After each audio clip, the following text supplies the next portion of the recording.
Welcome to quote knowledge. நம்ம என்ன பார்க்க போகிறோம்னா, இந்த டுட்டோரியலில் நம்ம என்ன பார்க்க போகிறோம்னா, ஒரு கம்ப்ளீட் சாஃப்ட்வேரை நம்ம எப்படி டிசைன் பண்ணுறோம். இதே 1 month அதுக்குள்ளே நீங்கள் ஒரு ஃபுல் ப்ராஜெக்டே பண்ணி முடிச்சிடலாம்.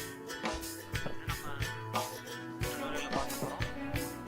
நம்மளோட சிலபஸ் என்னென்னு இப்போ நம்ம கோத்ரூ பண்ணிடலாம். கொஞ்ச நேரம் வெயிட் பண்ணுங்க.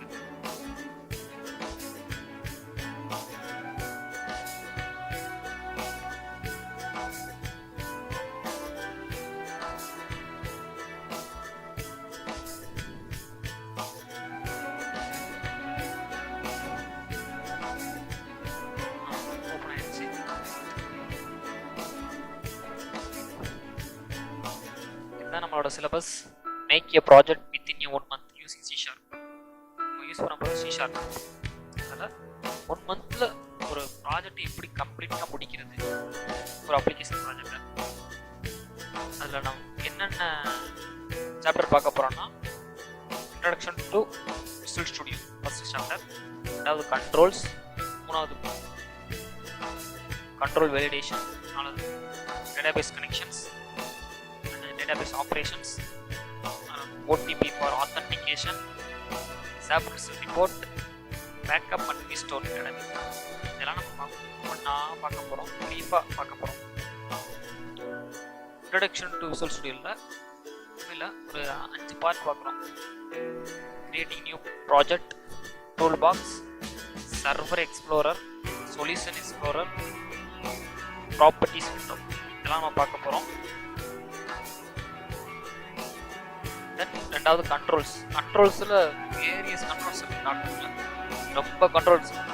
அது இல்லாமல் நம்ம தேர்ட் பார்ட்டி லைப்ரரி ஃபைல் மூலமாக எக்ஸ்ட்ரா கண்ட்ரோல்ஸ் கூட ஆட் பண்ணிக்கலாம். அவ்வளோ இருக்குது. ஆனால் ப்ராஜெக்ட்டுக்கு தேவையான முக்கியமாக யூஸ் பண்ணுற ஒரு 20-25 கண்ட்ரோல்ஸ் யூஸ் பண்ணுறோம். அந்த 25 கண்ட்ரோல்ஸையும் ப்ரீஃபாக நம்ம பார்க்க போகிறோம் இந்த டுட்டோரியலில். அதுதான் ஒரு 15 எழுதியிருக்கேன். ஒரு 5 இல்லை 10 கண்ட்ரோல் பார்க்கும்போது ஆட் பண்ணிக்கலாம். அதுக்கடுத்து கண்ட்ரோல் வேலிடேஷன் என்னன்னா, நீங்கள் ஒவ்வொரு கண்ட்ரோலும் ஒரு இன்புட் கொடுக்குறது தான் கண்ட்ரோல் வச்சுருக்கோம். மெயினான கண்ட்ரோல்ஸ் எல்லாம் text box, data enter, something, அது மாதிரி அதில் என்ன டைப் ஆஃப் இன்புட் கொடுக்கணும் அப்படிங்கிறத நம்ம தான் டிசைன் பண்ணுவோம். அதான் வேலிடேட் பண்ணி கொடுப்போம். இந்த ஃபார்மெட்டில் தான் இன்புட் எடுத்துக்கணும்னா இந்த ஃபார்மெட் தான் இன்புட் எடுக்கணும். அதுதான் நம்ம எக்ஸ்பிளைன் பண்ணி சொல்ல போகிறோம். கண்ட்ரோல் வேலிடேஷன்ஸில் டேட்டாபேஸ் கனெக்ஷனில் various database connection, network database connection, network database, அப்புறம் லோக்கல் டேட்டாபேஸ்.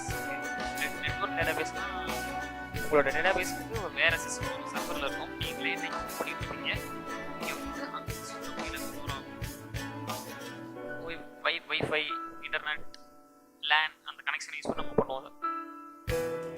லோக்கல் டேட்டாபேஸ்னால் நம்மளோட லோக்கல் சிஸ்டத்துலேயே நமக்கு வந்து டேட்டாபேஸ் இருக்கும். அப்புறம் டேட்டாபேஸ் ஆப்ரேஷன் நார்மலாக உங்களுக்கு தெரிஞ்சதுதான். Select, insert, delete, update, query with various conditions, இதெல்லாம் நம்ம பார்க்க போகிறோம். அப்புறம் OTP ஃபார் ஆத்தன்டிகேஷன். OTPனா தெரியும், ஒன் டைம் பாஸ்வேர்டு. நீங்கள் ஒரு ஜிமெயில் அக்கௌண்ட் க்ரியேட் பண்ணிங்கன்னா அதுக்கு வந்து ஒரு ஒன் டைம் பாஸ்வேர்டு, நீங்கள் மொபைல் நம்பர் கொடுப்பீங்க, அதுக்கு ஒரு பின் நம்பர் வரும். அந்த பின்னை போட்ட பிறகு தான் உங்களுக்கு அக்கௌண்ட் ஆக்டிவேட் ஆகும். அதை நம்ம இதில் யூஸ் பண்ண போகிறோம் ஒரு அக்கௌண்ட் க்ரியேட் பண்ணுறதுக்கு, ஆத்தன்டிகேஷனுக்காக. SAP ரிப்போர்ட், இது வந்து நான் ஒரு ரிப்போர்ட் எடுக்கிறதுக்கு ஆடிட்டிங் பர்பஸில் யூஸ் பண்ணுறோம். இதை எப்படிலாம் டிசைன் பண்ணலாம், ரிப்போர்ட்டை எப்படிலாம் ஈஸியாக பண்ணலாம், ஃபார்முலா கிரியேட் பண்ணி ஈஸியாக பண்ணலாம், எப்படி ரிப்போர்ட் ஜென்ரேட் பண்ணலாம் அப்படிங்கிறதான். அப்புறம் வந்து பேக்கப் அண்ட் ரெஸ்டோர்.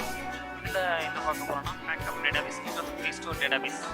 பேக்கப்பில் வந்து எக்ஸ்பிளைன் பண்ணோம்னா, நீங்கள் ஒரு கம்ப்ளீட் சாஃப்ட்வேர் க்ரியேட் பண்ணிட்டீங்க, அப்ளிகேஷனை கன்வெர்ட் பண்ணி உங்கள் கிளைண்ட் பண்ணிட்டீங்க. அந்த கிளைண்ட் மிஷினில் சம்திங் ப்ராப்ளம் வந்துருச்சு, OS கிராஸ் ஆகிடுச்சு, இல்லை OS போயிடுச்சு. அப்போ வந்து நம்மளோட சாஃப்ட்வேர் மொத்தமாக கிராஷ் ஆயிரும். அந்த டயத்தில் அவங்க ரொம்ப டேட்டா அதில் இன்ஸ்டால் ஏற்றி வச்சுருப்பாங்க. ரொம்ப டேட்டா அதில் வந்து ஏற்றி வச்சுருப்பாங்க. நம்ம ரெஸ்பான்ஸ் பண்ணோம்னா அந்த டேட்டாவெலாம் எடுத்து அவங்க போட்டு சாஃப்ட்வேராக போட்டுக்கணும் ப்ரீவியஸ் டேட்டாவோட சரி. அதுக்கு தான் நம்ம அந்த பேக்கப் அண்ட் ரீஸ்டோர் நமக்கு யூஸ் ஆகும்.